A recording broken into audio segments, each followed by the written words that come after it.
Morning, everybody, from Kota Kinabalu in Sabah in Malaysia. And this morning, we're all fired up because we have one purpose, and that is to find out more about ourselves. And how do we take control? How do we take responsibility of our own lives so that we can be of benefit to others? With me this morning, I have all the way from Washington, D.C., is a star of this morning, and it's night there. It's about 9 odd, at night, and she's none other than Dianna Campbell. Let me just read a little bit about Dianna, and then we're going to have a whole time with her. I hope the whole day and the year. And Dianna is she's a CEO and Chief Strategist at DiCam Strategic Solutions based in Washington, D.C. Dianna comes to us with 25 years or more of experience as a gifted partnership strategist and a relationship builder. And her ability to use her get-it-done attitude and collaborative work style makes her cut the difference. And she's got strategic advisory skills, and she has earned her respect of helping to chart the strategic technology pathway for a leading healthcare provider during the COVID-19 pandemic. More recently, she was the Vice President and Chief Development Officer at the National Council of Aging before launching her own boutique consultancy firm, the DiCam Strategic Solutions. So where she works with clients, she raises money, and she is focused on what she does and does well. So in Dianna's own words, she says this, and I quote, "To whom much is given, much is required." I'm blessed with a lot of skill sets that can move the dial on things I care about most. And so this morning, we're going to go deep into the heart of Dianna, the one and only Dianna Campbell, and we'll see how she's going to help us make life a better place to live in. So welcome to the Inner Club, Dianna. Yay! I'm so happy to be here. Thank you so very much. And thank you for the warm introduction. Yes, I definitely live by the mantra and the biblical verse, to whom much is given, much is required. I learned that from my grandfather, who was a college president, and I've carried it with me in my work ever since. So thank you for the warm introduction. Oh, it's wonderful, and thank you for giving us your time. Dianna, the Inner Club, which I founded about 6-7 years ago, is empowering a network of entrepreneurs in the real world. And as a plastic surgeon for the last 35 years and as a working doctor for 40 years, the real world is a world without disease. The real world is a world where there's no inflammation, as I'm concerned. Because, we live in a world where there's just smoke and dents and haze and everything outside of us. And we're trying to survive in this bubble. And, and so I'm delighted that you are here with us, because you can give us a sense of work balance to empower all these entrepreneurs. And I've met so many people. I turned 70 this year. And when last night I was listening to two contenders to become the Prime Minister of United Kingdom. And Dianna, 40 years ago when I was in England, it was nothing but inflation, inflation, inflation. 40 years ago. Today and last night, they were talking about inflation, inflation, inflation. So you see, no matter what the environment is, here is a PM, two contenders, and what are they talking about, Dianna? This is United Kingdom. No food on the table, no fuel to cost of fuel, and we're going through a bad winter. Now listen, Dianna, give us the raw deal. Tell us how you have navigated from all the spaces in life. And I want to quote a Holocaust survivor, Viktor Frankl. And maybe that would be the tone for our morning discussion. Between a stimulus and a response is a space. In that space lies the power for us to choose. Right. We can choose freedom, and we can choose another way out where we are caught in as prisoners of sin. So I think at the end of the day, it's all about choices. So Dianna, tell us, give us an insight of where you have come from and where you are today and what's happening on the other side of the world. Thank you for the question. And I would say that there isn't any one of us that hasn't gone through some mess, some trials, some tribulations, some things that were, I would say, made to destroy you. And whether it's during childhood, or you didn't get what you wanted or deserved, in a relationship or a marriage, or that business failed or didn't start, dreams deferred, you name it. But the one thing that I think is the most pervasive thing for any successful person is the mindset. The Right. mindset that says, you know what? Yes, that happened. And yes, it was awful, but I'm going to keep moving forward.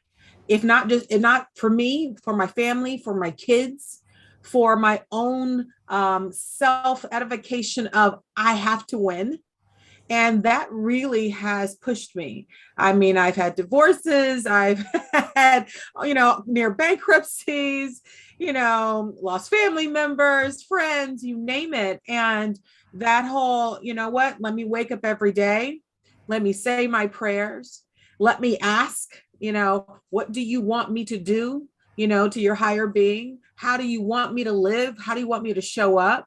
And lay your petitions down, but get up and get out and do something. Right. And if you have that constant beat in your own head, it will negate the naysayers that are like, oh, you can't, or it'll negate the ones that are in your spirit, the ones that you have to fight against for yourself to say, I'm not good enough, or I haven't done enough, or I'm not smart enough. Yes, you are. And even if you're not, that's okay. Because that's what the whole networking and connecting with other like-minded people is all about.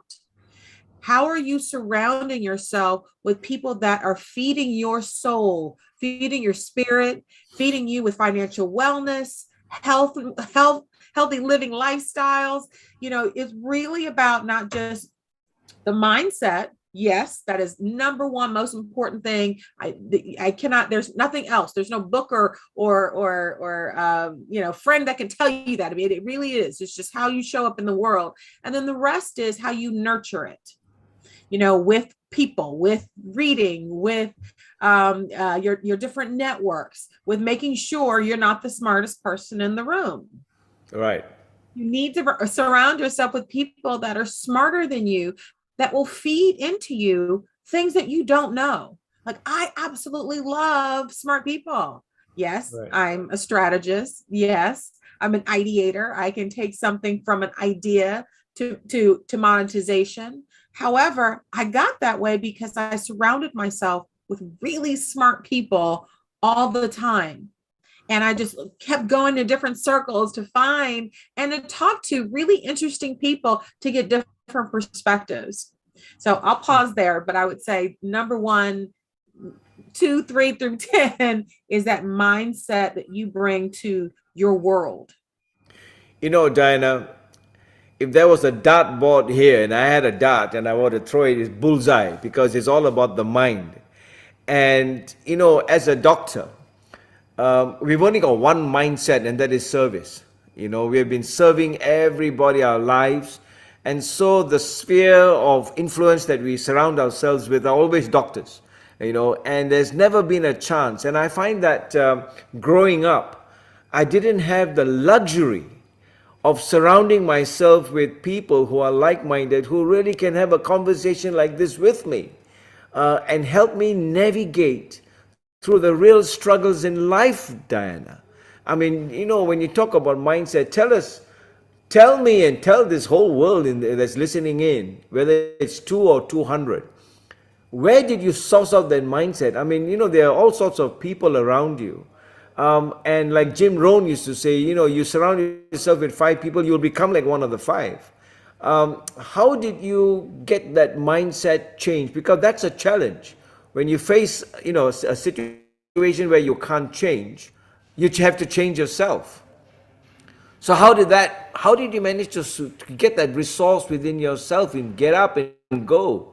Because I struggle with that till today. Yeah. Yeah, that's a really interesting question that I've never really asked myself.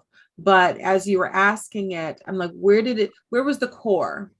I would say the core came from though I was raised in a home with two parents, three brothers. I'm the youngest, so I always had to, and the only girl. So I always had to be a little Okay. tougher Yeah. to be able to hold my own in this house. Yeah, Uh, right. but I also saw how my mom suffered, just trying to keep it all together.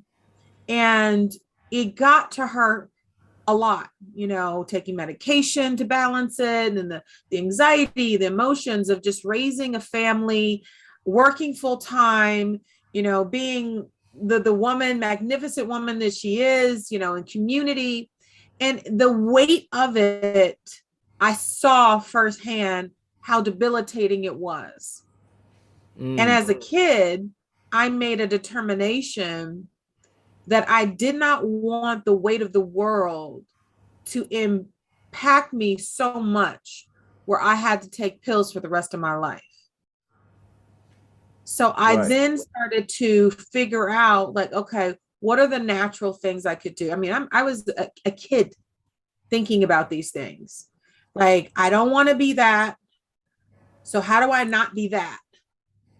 And as a kid, I was like, I'm going to be a child, psychiatrist, or I'm going to go into the medical field because I need to figure out how nature can cure us, with berries and fruits and magnesium and such. Yeah, as a kid. And that later kind of just translated to me being a naturopath, me seeking, my spirit world, prayer, and kind of formulating this version of what I deemed to be healthy. And then it kind of just took off. I was reading books about it, a healthy mindset, how your mind can heal you, on and on. And, being a naturopath and, the setting it intentions, so that I am pouring positivity in my head. My therapist and I definitely agree and say, go to therapy, when you need it, always says that she's like, your mind is so powerful. You can create your reality. You can create your way out of anything because your mind says, you know what, this sucks and I hate it, but tomorrow I'm going to wake up, hopefully. And tomorrow I can do XYZ to make it a little better. So let me focus on what I can do tomorrow and wallow in my pity party of today. But I would say it came from watching my mom and how just the weight of the world was so hard. But she managed to put 4 kids through college. She managed to be an outstanding, citizen and, blood banking services worldwide and teaching technology worldwide. I mean, my mom's like a badass, but I also saw how that kind of do all be all woman could also make you really, really challenged, medically and emotionally. Right. And I was like, no, I want it all. I sauced you out when I heard you talking about the sandwich generation. And I happen to have just stumbled upon this particular word or coinage, because I was writing about this Asia Pacific thing and how do you get your mindset in order, and I was talking to people who are 30, because in this part of the world, at least in Malaysia, they're getting married so early. At 28 years old, 29 years old, they got kids running all over the place and they're looking after parents and struggling. And yet, Diana, my passion was when I talked to them, 30-year-old girls sitting somewhere having a coffee, having a cappuccino, and I said, hey, do you know that how important your finance is when you have come to my age and all that? I've never really thought about it.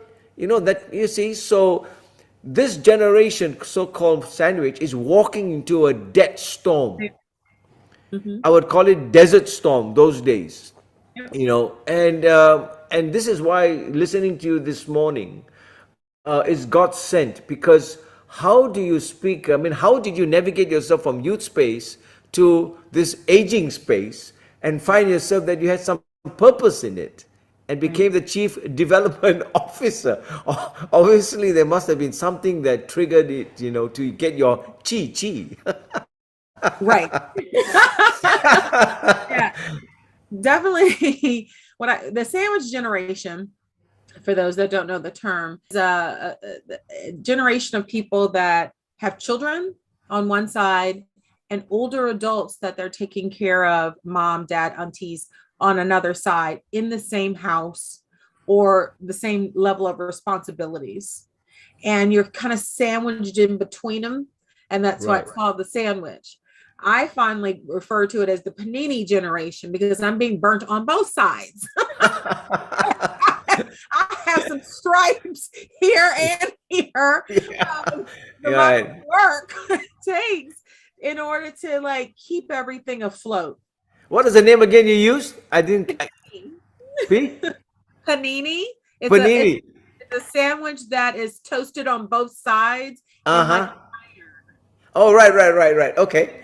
mushes them down. Like Okay. I got you. Yeah, panini. Yeah. Okay. Uh huh.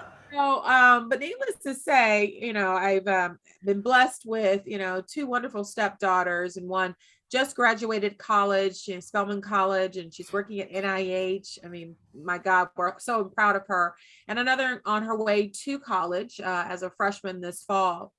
However, during COVID, I said goodbye to my father. He transitioned and is one of my angels looking over me. Amen. And at the same time, became another caregiver again to my mom, who has stage 5 dementia. And naturally, during COVID, you couldn't really, the facilities were so backed up, and the nursing systems and the systems in general were not a good place. So I immediately, as I'm putting my father on the ground, I'm taking care of my mother.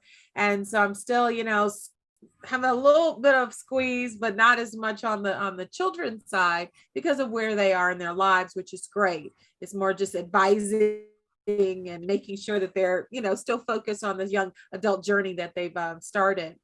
But it's not easy. Anybody that is a caregiver for an older adult will know it's not easy. But one thing I would say that is critical is no one knows what it is to be 65, 75, 85 until you're that age. Right. We all know how Absolutely. it is to be a teenager. We all know how it is to be in our 20s and 30s if we've ever gotten to that age in life. So we have no reference point to what it is to feel, to do, other than to kind of see it on the periphery. So with that, there's so much preparation. In the States, healthcare can bankrupt you. Absolutely.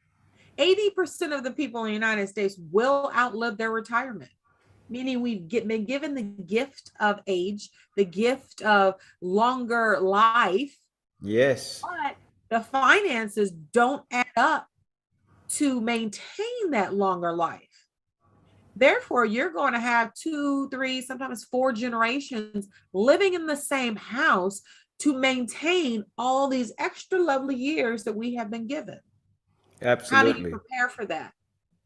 Absolutely. How do you prepare for that is having that one job that you've been doing and you're like, I'm going to get a good job and I'm going to be great. No, that is not enough. Not enough at all. You have to actually develop, what I call a money mindset or a hustle mindset. How am I going to pay off my debt to prepare for all these extra years of mom and dad and aunts and such that I'm gonna have to take care of? How am I going to then look at diversifying, my money, like, whether it's a second job or getting another rental property to have residual income coming in? How are you preparing for something that is inevitable? Because not every country has social systems where you can fill out some forms and they send you money every month. And some don't even know if they have those or not. I mean, in the US, we have those systems, but most older adults do not know that they even have access to these billions of dollars that are there every year. They don't even know it. So in countries like Malaysia and other countries around the world, where it really is You, as a younger person, are taking care of those older people. How are you going to do that with very limited means? So it really, as I said, it goes back to that mindset of how am I going to get more revenue? How am I going to work two jobs? How am I going to do a side something online to bring me income? Who am I going to partner with? That may Absolutely. she or he and I can come together and maybe we can buy a rental property, Airbnb it out. I mean, there's things you got to do in order to be okay on the other end of this, because it is coming. It is inevitable. We all, Absolutely. praise the Lord, if we do live that long, we will have some challenges, and that's just the money part of it. Not just the health. I mean, heck, if you break a hip, oh boy, your expenditures go up tremendously as a caregiver and as a person who's going through it. So making that plan of, okay, great, this is how much money we need now. That's great for short term, but what's long term? Know what's coming. Everyone who ages does not age perfectly, where you just live a wonderful life and then one day you don't wake up and then boom, that's when your life is over. That's right. Most people suffer for a good 10 years in some ailment or pain, or had a stroke, had some, major health challenge, high blood pressure, hypertension, Black and brown people, you name it, we got it. So how are you going to prepare for living in that time frame with kids on this side going to school and college, hopefully, to mom and dad on this side struggling, or the older person struggling just to, get up every day and feed themselves? Got to make Absolutely. a plan. Most people don't have that mindset. Really? They have that, I'm going to get a job, I'll figure it out at some point, Maybe I'm and not then on it. wonder why they're struggling. And mind you, my energy is spent. I spend a lot of energy making sure that I'm okay and my family is okay too. Wonderful. I mean, this is a story well told, because you're living what you're going through, and I think a lot of folks in this particular generation that we are talking about are actually blindfolded because they're not seeing ahead onto the trials until they have gone through it.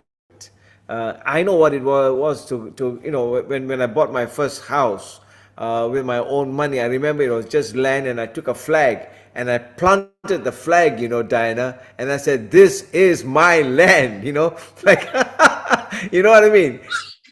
Yeah, and then bang, 1997 crash. I had to sell the house.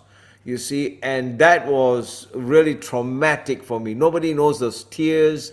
You're a plastic surgeon. Nobody's coming for cosmetic surgery. They can't afford it, and everything was sold. And your dire straits, and then you some or others, source out that, and that's when I connected with God more, and that did the first Asia Pacific consultation on discipleship, because I realized there was more to it than this land. Because the guy who bought the land renovated it, or the house, and he had a big signboard that said Kingdom Builders.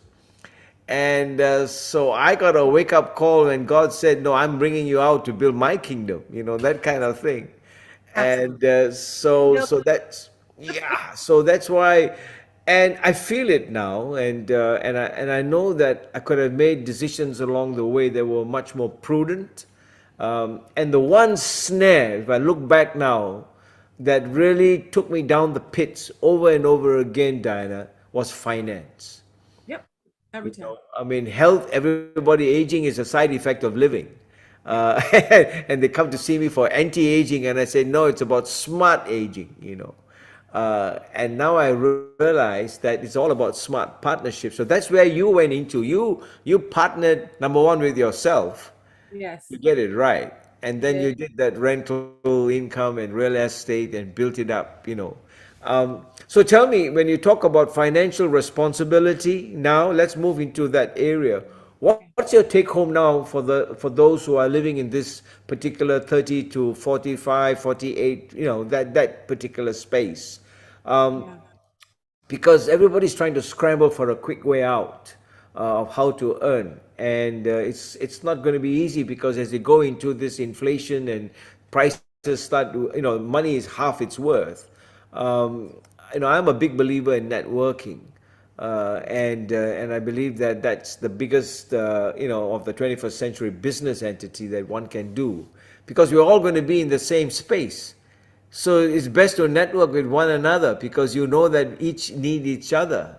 Yes. The properties will go up and down with the climate of what's happening outside in the world.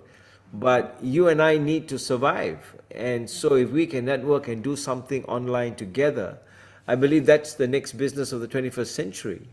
So talk to us. How do these people who are listening in take a hold of where you are now, where you can sit back and say it was all worth it, that one chicken? you know? Well, I have been where you are, where, I flatlined and had absolutely nothing. My ex took all the money out of every account. I just had my clothes and was living in somebody's basement apartment. So I went absolutely nothing. And, building back, definitely mindset, but the other was my circles. Okay, who can help me one be okay with the crazy that's going on in my life, because spiral is real, and those financial dings that are there to knock you down are real. Right. And that mindset of, okay, I'm not going to let this kill me, truly helped. But then it was my sister girls, because people are like, oh, so how did you become like this? Like, is your family or is everyone else like this? I'm like, no, my brothers are just like, hey, I'll get a job and I'm gonna do my thing and I'm gonna do good work. And I am more like hustle, hustle, hustle, do what it takes, whatever it takes. Who do I need to talk to? Who has this? Who has that? Not to use, but to connect. Right. I'm a connector. There you go. People come to me at this point because I know a lot of people, and I have a great business acumen of putting things together so that it's either has a monetary value or exchange, or you're sharing ideas to say yeses and nos to what you want to do in order to make change, make money. Right. So, working with like my friends now, most of them are entrepreneurs. My best friend is also my mentor. She has a successful HR staffing firm. And I'm like, okay, I know we're besties, but tell me how you did this. Tell me, your 2 steps of what you would do differently. And I ask questions. I never, ever pretend that I'm the smartest person. Though I am smart. Yeah. I never pretend to be that way. I need to know, okay, so how did you do this and how did you get that done? And I take notes. I report back in, just because I am a learner of life. And though I've started DiCam Strategic Solutions during a recession, during a time when I was laid off, I didn't plan for it, but I was like, you know what? I'm just going to do it. I prayed about it. If this is my journey, it will manifest. Let me put on my hustle mentality hat, talk to all of my friends, my clients, my customers, everybody I used to network with, be on LinkedIn, Facebook, social media, rebrand myself and jump and see where I land. But yeah, it is, and you're right, the currency of networking is huge. The Absolutely. currency of knowing what someone else knows so that you can do what you do and get there faster is worth its weight in gold. Many of my friends who are all in business all say to me, and I proudly accept it, they're like, you move 3 times faster than we did. You out the gate within a year of hiring people and da-da-da-da-da. I'm like, yes. I was like, because you told me to. They're like, yeah, but people don't do it. You can give people a map all day long and they still won't follow it and end up in the water. So, I'm like, well, I'm a good student and I want to know. And I humbled myself. Yes, I was this, that, and the other, and I've raised $150 million. I managed teams to raise $500 million. I know CEOs, la, la, la. That means nothing when I'm starting my own startup, Right. unless I tap into that network. I tap into the connections. I learn and I listen. Listen. When So you I'll there. no. Listen, you're speaking right to my heart because I want to ask you this on a very personal note. Now, I've got LinkedIn, you name it, social media, Facebook, Instagram. I'm all over the place. I'm the only plastic surgeon that does live on Wednesdays and Fridays, and there you go. Now, how do you handle this, Diana? So I put up an advert and I say, I've got you speaking and blah, blah, blah. And I've got about 4,000 over people who are following me on Instagram. And I don't get one comment or looking forward to this or looking forward to that. I mean, have you gone through that kind of dire straits where you've got something so exciting to share and for people to listen, but bang, it's a zero mark, it's a flat line, like everybody's having a heart attack, and I'm not reaching out? How do you have you been in that place? And how do you Yeah. pick yourself up and say it's okay, it's okay? There's a limit of how much it's okay. That's why my last post said it's not okay if you forget this time, to wake up people to join us at 9 o'clock in the morning. So tell me, on a personal note, have you come across that energy that is bubbling in you, and you got to tell something, and then it's a flat line, and nobody's responding? Yes. Yes, I have. And what it is that we live in a social media bubble of, I throw it out there and somebody's going to catch it. You're I'm right. going to go live and there's going to be people.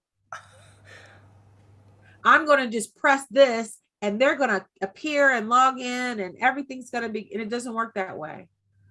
You actually have to build yourself as a content expert continuously before you even go live, so that you're dripping and dropping the seeds along the way. Hey, this is coming. Hey, did it? And it's like so much work on the front end to get people to be like, oh, yeah, that's right. Because you're having to get through the clutter of social media and all the other things that are just, bombarding people of things that they can listen to and engage with their time. So Right. dropping content up, a week before something or 3-4 days, it has to drip all the way through. And then the day of, a couple of more drips. And then that gets people to say, oh, yeah, that's right. But it's a lot of work. It really is. It's a lot of work. Yeah. I mean, I tend to not do them because my content is, more around money and finance and partnerships and alliances and how to do X, Y's, and Z's. So I'll do webinars periodically and that are free. But even with that, the marketing of them, the dripping, the inviting, the constant outreach, hey, it's in 2 days, make sure you register. Hey, it's today, log on. God bless. By the time I actually have it, I'm tired. So yeah. I'm excited because I'm like, yes, people are here. You're Yes. right. Yeah. No, I mean, I read you well because I've been on that same page, and then when I finish after about an hour, and I tell my girl Mary, what happened? Blur. And, I'm all parsed up, and I say, how many people attended? 6, and you know. But Yes. yeah, but listen, I mean, we've had a lovely time going through. I'm going to have you again, and maybe we will do a connectinar, like a connectinar, not a webinar, but a connectinar, where we get everybody taking the nectar from a pollen, you know what I mean, from a flower. But tell me, as we kind of like close into the emotions at the end of a movie, the best part is always at the end, and when I'm talking, coming back again to the passion for this particular generation, Diana, You're so resourceful. You've developed skill sets. What would be the message to somebody who has no inkling that there's a storm coming? Where do they start? And as you said just now, picking up another income, getting on another pipeline, but we should not allow the world to define who we are as a people and as a person. We are already created for more. That's why I have this mantra: be more and earn more. I guess the greatest gift is the ability to earn. And we were created for being more of ourselves. So for someone out there, what's the medicine? Because our body is the best pharmacy we can ever have. And just give us some pointers that I can wrap up, and something that will keep them right alive in the iota, and feed to the rest of the body. So give us some take homes that we can add to the chicken that's going to be there for the next 2 weeks. I would say that just as young people Google everything, and you Google, if you're starting a family, how much is it to raise a child? You're Googling all these things because they're important to you. You Google, recipes, you're Googling, who had on what, Snapchat, TikTok. You are spending a whole lot of time looking up things for your day to day. I would recommend that you just spend a little, and I do mean just a little bit of time. How much is it to be a person who is 65? How much money will I need at 65 to live if I don't have a job? How much is it to? And when you started Googling other things, it will open up your mind to the, oh my God, I need to get ready mentality, because it is coming. If we are lucky, we will age. But knowing that this world that we live in is grossly unprepared to live in retirement is a wake-up call. And I'm thankful for this platform to still ring that alarm. Try Googling other things, right, to make you more prepared of what's to come, because it is there. And then you're going to have to start thinking about your short and long-term budget needs. Like, all right, now we got to add extra $100 a month to something that we need to go ahead and put in a fund. It should spark something that turns on differently. Not just, oh, we got to get some school supplies. Oh, no, we got to get a new car. Oh, no, we might need to save for college. Yes, yes, and yes. But we need to save for when my mom or my dad are not going to be able to, survive on their own. right. How much is, if you break something, how much is that? Start talking to your doctors when you go in and you're taking your kids in for those, checks. So how much is it, a year to take care of an older adult? Oh, that's that much, depending on, this is the range, and you will be blown. But again, start Googling something different, and then you come up with some different answers to how to prepare for what's coming. Wow, Because that's beautiful. I mean, that is really, from someone from my age looking and listening. That's the last chapter that anybody can write, and it's good to write that chapter now, so that it's nice and complete. And on that note, I want to ask you finally, from a mindset of scarcity to a mindset of abundance, what does the abundant life look like to you? To more that has been given, much more is required. So talk to us about that abundant life. Have you reached there? Have you got there, to that place where you say, I am abundantly fulfilled? What is that fulfilled life? Everybody talks about the fulfilled life, and so tell us the difference. I mean, I think scarcity of a mindset, we know that we've lived it, and we have journeyed through it. But the abundant mindset is what people need to know, that it's available. yeah, too much is given, much is required. I live by it. I have lived by my entire life. And that abundant lifestyle or abundant mindset doesn't really have to do with money. Right. It has to Absolutely. do with a peace of mind that you know you are doing and giving to the world and pouring into people and giving love and grace and support, but also knowing boundaries, knowing when you need love and grace and support. So that mindset of abundance is really an outpouring, but also an inpouring. Loving on yourself. I told a girlfriend of mine the other day, I have a PhD in loving me because I am really good at knowing when I've reached my limit of being a giver, a doer, a supporter, a nurturer, all these things I give out to the world, which I love to do. I absolutely love it. I'm put on this earth in order to make somebody else's life better. I know that. But it holds a lot of responsibility and weight. So I then need to pull back and say, okay, how do I replenish my soul and my spirit? Let me go commune with nature. Let me go for a hike.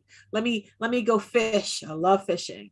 Let me be with some good girlfriends or good male friends or something. Be with my family. How do I replenish? So that abundant lifestyle, it really comes from you saying, I'm going to do something for someone else, and I'm going to, give love and grace in the world and also expect it back. Right. Reciprocal relationships are king and queen. Make sure you're surrounded with somebody in your circles that are actually giving you that reciprocal nature to feed your abundance. Yes. Oh, beautifully said.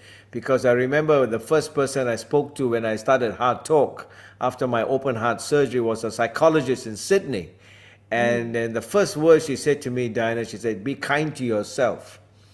And I said, I'm still learning. I still do not know what it is to be kind to myself.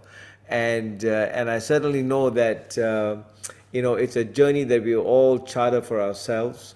And talking to you has certainly spiced up that there's more to come. And listen, Dianna, it's been a delight really talking to you. I could spend the whole year on this podcast with you. And so thank you. You need to come to this part of the world because it's a different sun and a different moon. Yes, It'd be wonderful that we could do more and more of this connect and network. I would love And I think this is something that we all need to hear right now as we enter 2023. We still got this next 6 months to get it right. And you've spoken to me personally, and I hope that many who would listen in would also be encouraged that, too much is given, much is required. And the moment there's an outflow in our lives, that's when abundance starts to it does. really And you thrive. attract it more. The more you give out to the world in abundance, oh my goodness, the manna from heaven that comes back because you are, and you're in a good vibration, good energy. It's Yeah. fantastic. Try it. You know, You'll love it. yeah, I'm telling you, I've been trying it, and this time I'm going to put another plug to it. And Right. so we're coming up with this, this masterclass of mindfulness and manifestation in a Christian perspective. It's not about the law of attraction. No, I think the most important thing is that you need to find peace in yourself first. And I think once we are at home with ourselves, that's when abundance takes its residence. And I think so. Listen, so love you. Thank you. And listen, it's 10 o'clock at night down yonder, and have that chicken on us. I Love hope it. you I hope you enjoyed yourself, because this time you can have the whole chicken for yourself. Take it from me and you. Yeah, you. And so thank you very much. And we will meet again in the next Inner Club. Continue to empower yourself, your entrepreneurs, but become professionals in whatever you do, because life is short and we can make the best of it. So thank you, everyone.